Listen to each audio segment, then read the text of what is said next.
अस्सलाम वालेकुम, मैं फ़रूक आज़म, आप देख रहे हैं मेरा यूट्यूब चैनल। यकीनन आप अब खैरियत से होंगे। एक नई अपडेट के साथ हाजिर हुआ हूँ।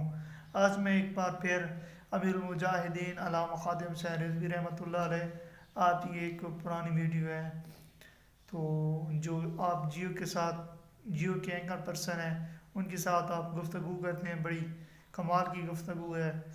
वैसे तो हर जगह आपकी कमाल की गुफ्तगू हैं। ये जो वीडियो वो बड़ी ज़बरदस्त किस्म की, इसमें आपने गुफ्तगू फरमाई है उनसे, वो वीडियो मैं अब आपके सामने रखने वाला हूँ। अगर आप मेरे चैनल पर नए हैं तो चैनल को जल्दी जल्दी सब्सक्राइब कर लें और बेल आइकन की बटन पर क्लिक कर दें ताकि मेरी आने वाली हर नई वीडियो आप तक बर वक्त पहुँचती रहे। आपका एक ख़ास लिबास है, गहरे ब्राउन रंग की पगड़ी, सफ़ेद लिबास, क्या इसमें कोई हिकमत है? सादगी तो है ना जी, इसमें तो कोई मानेगा ना हमारी सादगी कि हमारे कपड़े भी महंगे नहीं हैं, हमारी रोटी भी महंगी नहीं है, हमारी रिहाइश भी महंगी नहीं है, हमारी गाड़ी भी महंगी नहीं है, हमारा मिलना भी 10-12 फैक्ट्रियों से गुजर कर आना ये भी नहीं है। और मैं तो एक आम बंदा भी आ जाए तो मैं उसको मिल लेता हूँ। और कोई कहे जी मेरे अब्बा जी फौत हो गए तो आपने 40वें पर आना है, तो मेरी साइकिल भी ना जा सकती हो तो लड़के उठाकर भी उस गली में मुझे ले जाते हैं। लो जी यहाँ 10 मिनट आप तकरीर करें तो मैं वहाँ भी पहुँच जाता हूँ, और बग़ैर प्रोटोकॉल और बग़ैर सिक्योरिटी के। सोचते तो होंगे करोड़ों वोट मिल जाएं, वज़ीर आज़म बन जाएं, तो पहला काम क्या करेंगे? पहली बात तो यह है कि मैं वज़ीर आज़म कभी भी नहीं बनूंगा, ना सदर बनूंगा, ये पक्की बात है।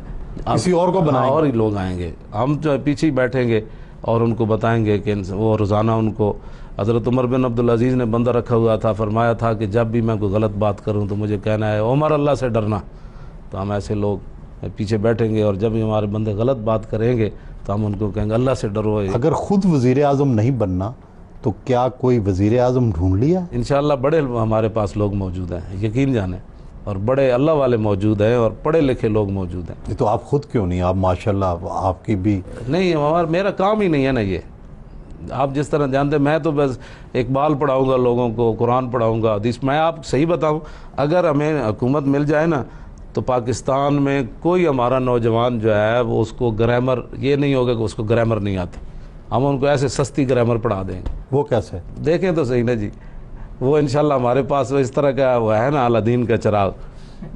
तो मैं ये पढ़ाता भी रहा हूँ और मैं बिल्कुल 200-200 बंदा भी मैं पढ़ाता रहा हूँ और बाकी सबक भी पढ़ाता रहा हूँ। और मुझे थकावट 5 घंटे में खड़े होकर भी लिखता रहता था और पानी भी नहीं पीता था, फिर भी जो है वो मुझे थकावट भी नहीं होती थी। और लोग कहते हैं ये सोने का कुछ तक खाता है, जिस तरह उन्होंने आपको साहबजादा साहब ने बताया कि मैं तो अचार से रोटी खा लेता हूँ।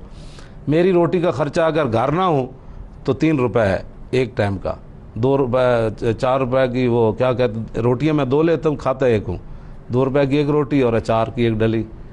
तो इतना सस्ता कोई लीडर है पाकिस्तान में जिसकी रोटी का खर्चा 6 रुपये यौमिया हो? अल्लामा साहब ये फरमाएं कि आम तौर पे तासुर हमारे जो लोगों में है कि जो उलमा हजरात हैं, जो मौलवी हजरात हैं, ये बड़े शिद्दत पसंद हैं। जहाँ इनकी दुनिया में हुकूमत आई है माजी में या आएगी, वहाँ पाबंदियाँ लगा देते हैं माशरों पर, और ख़वातीन को सबको पर्दे करवा देंगे, सब के लिए मस्जिद जाना लाजम कर देंगे। तो आप किस तरह की इस्लामी रियासत देखते हैं?